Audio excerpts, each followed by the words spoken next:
There are true crime stories that are disturbing, and then there are stories that, by the time they end, leave people genuinely shaken. The kind you don't forget, no matter how many cases you've heard. This is one of the most shocking and deeply disturbing cases ever covered on this channel. Not because of what you see, but because of how calmly it unfolds, and how horrifying the final truth really is. At the start, nothing feels dangerous. A retired couple, a yacht for sale, friendly conversations, signed paperwork, smiles, even a baby at the dock. So here's the question. How does something this ordinary turn into one of the most calculated and unsettling murders ever committed at sea, in a way that only makes full sense at the very end? This is one of those stories where every small detail matters, and if you stop watching too early, you'll miss the moment that redefines everything. I'm Dr. Lucien Samuel Crowe, and this is Final Frame Mysteries. If you're drawn to the most disturbing true cases where the danger hides in plain sight, make sure you subscribe and turn on notifications. And stay with this story until the end, because that's when the real horror becomes impossible to ignore. Out of everything covered on this channel, this story is easily one of the most distressing, not because of graphic images, but because of what happens and how deliberately it unfolds. Consider this your warning. The ending is deeply upsetting. To understand why this case hits so hard, you have to start decades earlier, with a man named Tom Hawks, a father whose life looked ordinary, stable, and completely unconnected to violence. In 1986, Tom was 39 and raising two teenage boys after divorcing their mother. That year, at a local chili cook-off in Newport Beach, he saw a woman he'd never seen before, and he froze. Tom stared long enough that Jackie noticed. She looked up, smiled, blushed a little, then looked away, and Tom immediately felt caught, embarrassed, and oddly compelled to do something about it. Tom walked straight over. He introduced himself, rugged, confident, mustached, and Jackie responded warmly. She was 29, single, and the conversation clicked so easily it felt effortless. From that moment onward, they were inseparable. A few years later, in 1989, they married in front of about 150 friends and family. A simple celebration of something that felt solid and real. After the wedding, Jackie moved in with Tom and his two boys. And even though the boys' biological mother was still alive, something unusual happened. They started calling Jackie Mom. It wasn't forced, Jackie earned it. She wasn't just living with them, she devoted herself to them, and her kindness made it feel natural for the boys to treat her like a real parent. Jackie also carried a painful truth. When she was 22, a horrific motorcycle crash caused internal damage that left her unable to have children. Something she had always dreamed of. So when the opportunity came to be a mother figure to Tom's boys, she leaned into it completely. Over the years, the family settled into a life built on routine, loyalty, and love. Then in 2002, the boys grew up and moved out. Tom and Jackie became empty nesters. A sad shift, because so much of their identity had been wrapped up in parenting. But they'd planned for this day. For years, they'd saved money, putting it aside every year with one shared goal: retire at the same time and buy a yacht to live on. Their vision of retirement wasn't luxury, it was freedom. A small yacht, a simple life, sailing up and down the California and Mexican coastline together. They weren't wealthy, but they were disciplined. They lived frugally, saved relentlessly, and when their sons left, they sold their Newport Beach home and finally had enough. They bought a small beat-up yacht, not glamorous, not polished, but it was theirs. They named it Well-Deserved, because to them, that's exactly what it was. They moved aboard immediately, hauling their belongings onto the boat and treating it like a home. Then they cleaned, organized, and upgraded everything they could on a tight budget. By that summer, the yacht was beautiful in its own way. Cozy, cared for, unmistakably touched by Tom and Jackie. It wasn't just a vessel, it was their life. For the next 2 years, they lived the dream, sailing the coast, watching sunsets, catching fresh fish, sharing cocktails, enjoying a retirement they'd earned inch by inch. Then in 2004, they got unexpected news. One of their sons told them he was about to become a father. This baby would be Tom and Jackie's first grandchild. Jackie was especially emotional. She couldn't have children of her own, and the idea of holding a grandbaby, being motherly again, filled her with excitement and longing. Even though they loved the yacht life, they decided it was time to come back to land. They'd sell the boat and buy a house near their son so they could be close to the baby. In November 2004, they placed an ad in a fishing magazine to sell the yacht, asking for about $500,000. And very quickly, a young couple offered to buy it. Tom and Jackie were thrilled.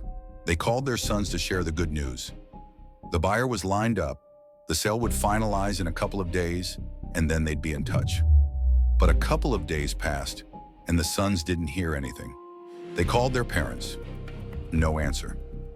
Tom and Jackie weren't the type to go silent, and the silence felt wrong. That's when Tom's brother Jim, a retired police chief, got worried enough to drive to Newport Beach to check the marina. If something was off, he wanted to see it himself. Jim walked down to the floating dock and approached the yacht. From where he stood, it didn't look like anyone was on board, but it also didn't look like Tom had simply left it.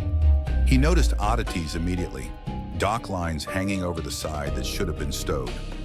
Tom was meticulous. He wouldn't leave his boat like that unless something interrupted him. Then Jim saw tarps removed from control panels and not replaced. Another detail that didn't fit Tom's habits. And there were dirty towels hanging out of a porthole. The whole scene felt wrong.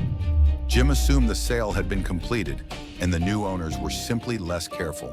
So he wrote a note on his business card asking them to call him because Tom and Jackie were missing. As Jim and his friends started leaving, Jim's phone rang. It was Jennifer De Leon, a 21-year-old woman, saying she'd found the card on her yacht. And yes, she and her husband had bought it. Jennifer claimed she couldn't reach Tom or Jackie either.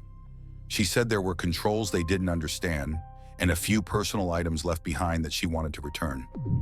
Jim asked the most important question, when was the last time you saw them? Jennifer repeated the neat story. Cash exchanged, paperwork signed, Tom and Jackie drove away. When Jim asked where they might have gone, Jennifer said she didn't know much personally, but Tom had talked about buying a house in Mexico near Arizona, close to their son and new baby. After hanging up, Jim remembered Patricia, a friend who managed Tom and Jackie's finances while they were at sea. If they just received $500,000, it should show up somewhere. Patricia checked the accounts. No deposit, no sudden influx of money. That made no sense. And it pushed Jim from concern into certainty that something bad had happened. Jim reported Tom and Jackie missing. Newport Beach police immediately dug into the De Leons because they were the last confirmed people to see the Hawks. They discovered Skyler De Leon was a felon, convicted of armed robbery and time in jail. That alone didn't prove murder, but it made the simple sales story feel far less trustworthy. A detective went to the yacht to look around. Through the window, they thought they saw a bloody handprint, something that, if true, could turn suspicion into evidence.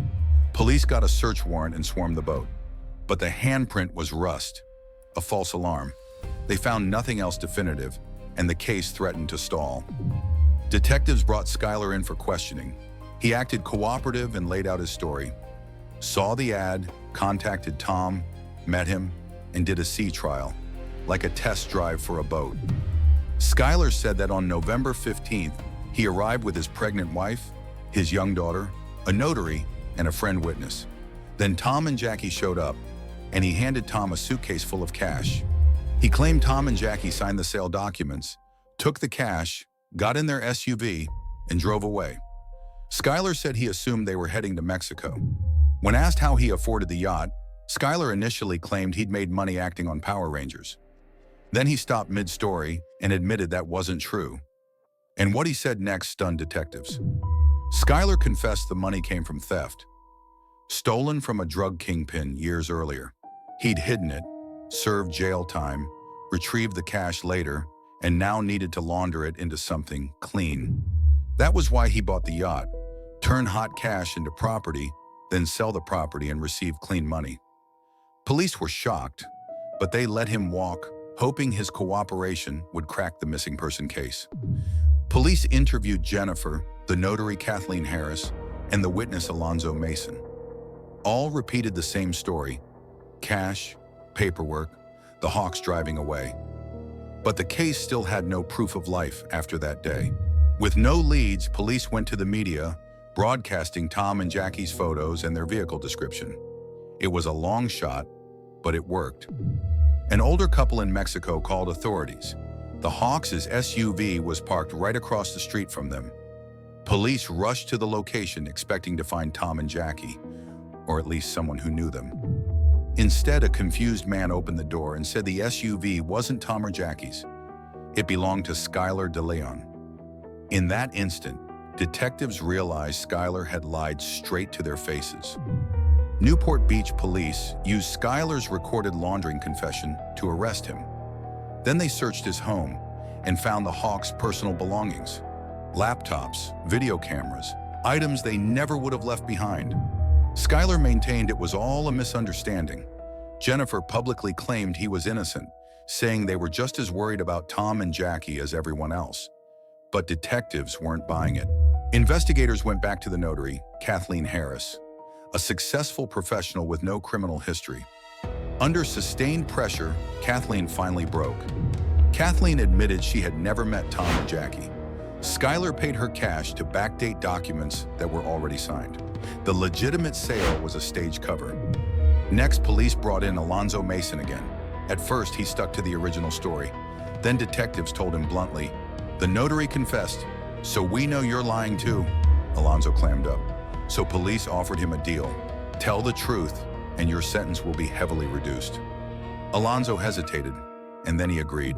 Alonzo explained he was young and impressionable, working as a jailer, and that's how he met Skyler, during Skyler's jail time for armed robbery. Somehow they stayed friends after Skyler got out. Then in November 2004, Skyler pulled Alonzo aside and claimed he was an international assassin, paid to kill people, but only bad people, he said. It sounded insane, but Skyler spoke like he believed it. Skyler said he had a current contract on Tom and Jackie Hawks and needed help. If Alonzo assisted, Skyler promised $1 million. Alonzo said yes. Skyler also recruited John Kennedy, big, muscular, intimidating, a longtime gang member. On November 15th, Skyler, Alonzo, and John went to the marina, not to finalize a sale, but to lure the Hawks onto the water. When Tom and Jackie arrived, Tom immediately felt it. He was a probation officer, experienced around felons, and he sized the three men up as bad news. He began talking about rescheduling. Skyler noticed Tom's apprehension and stepped aside, pretending to make a phone call. In reality, he called Jennifer, and minutes later, she arrived with her baby. Jackie fell in love with the baby instantly. Jennifer was sweet and friendly.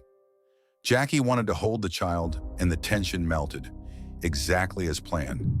Tom noticed Jackie relax, and he loosened up too. Within minutes, he agreed. "Fine, today's okay." They'd do the sea trial. The trap closed without a single raised voice. As they were about to board, Jennifer said she couldn't come. The baby was upset. She'd go home and see them later. Tom and Jackie were already committed. Tom and Jackie boarded the yacht with Skyler, Alonzo, and John.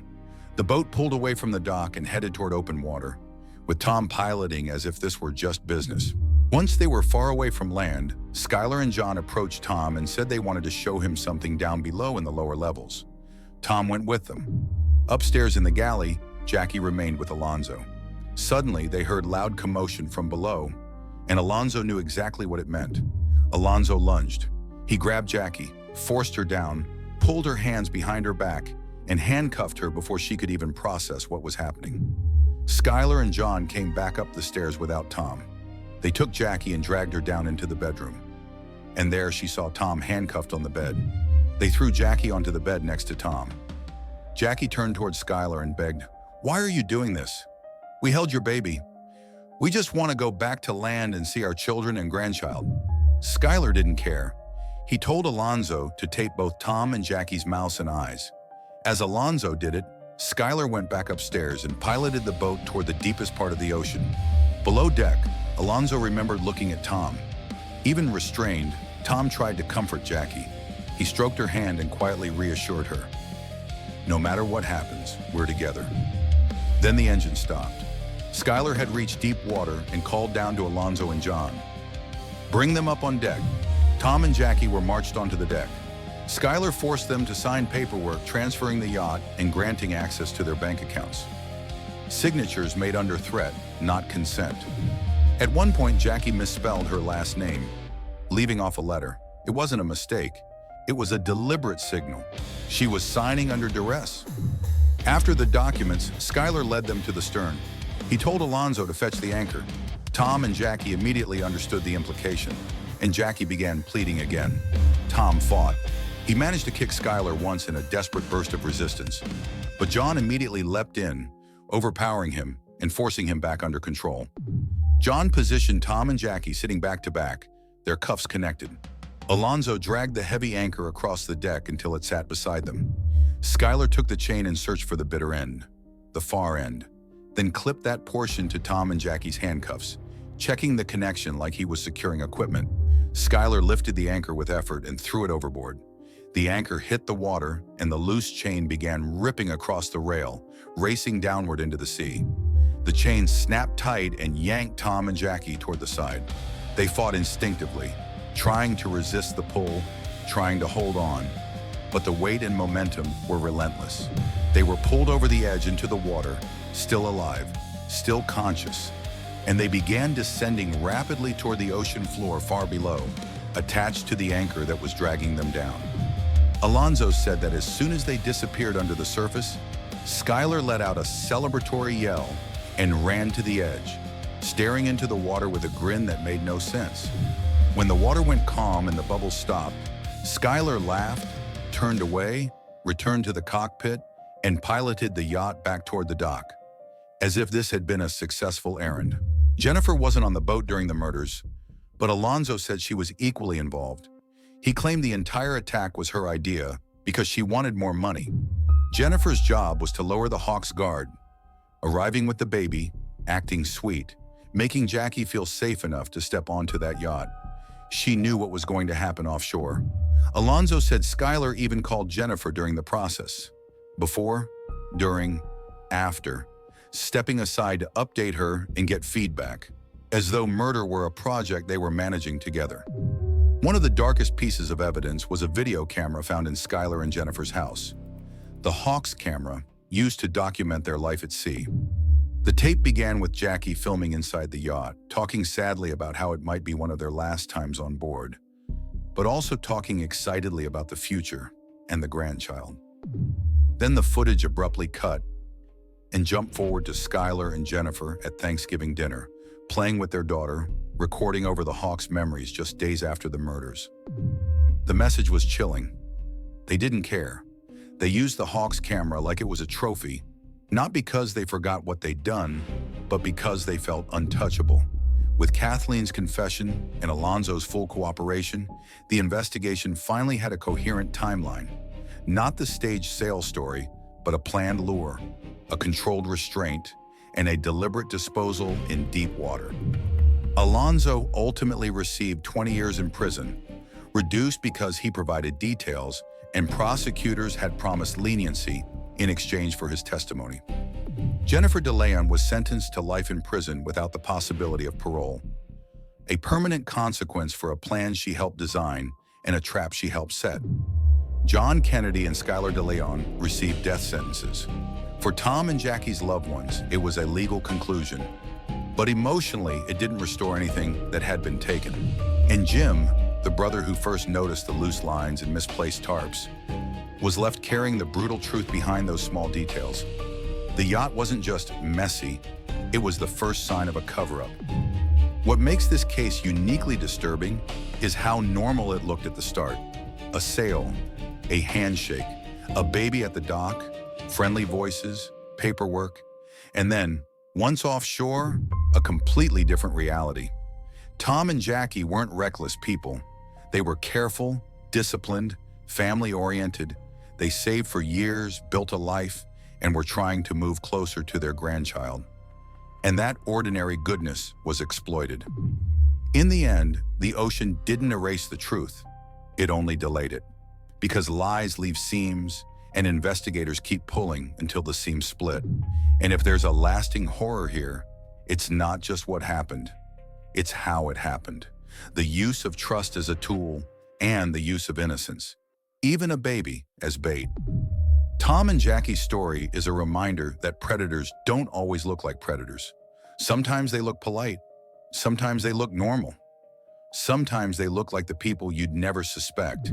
And for the families left behind, the ending isn't a sentence or a verdict. It's quieter. A phone that never rings, a chair that stays empty, and a place, a marina, that will never feel the same again. Jim went to that dock hoping for a simple explanation, a missed call, a misunderstanding, a delay. Instead, he found the first hints of a crime that would later read like a nightmare. The most haunting thing about this case is that it's built from everyday pieces. A sale, a sea trial, signatures, a family dream, all twisted into a trap. That's what makes it linger. Tom and Jackie worked their whole lives for a peaceful future. They deserved that future. Instead, they became targets, not because of who they were, but because of what they had. Some cases end with names and sentences, but the real ending is what happens after. Families rebuilding routines around absence, learning to live with questions that never fully stop echoing. And sometimes the most painful detail isn't the violence itself. It's the normal moments right before it. A smile, a conversation, a baby in someone's arms, and trust being quietly weaponized. Tom and Jackie weren't just victims in a headline. They were a couple who built a life with patience and love, and they were excited to become grandparents. That's how they should be remembered.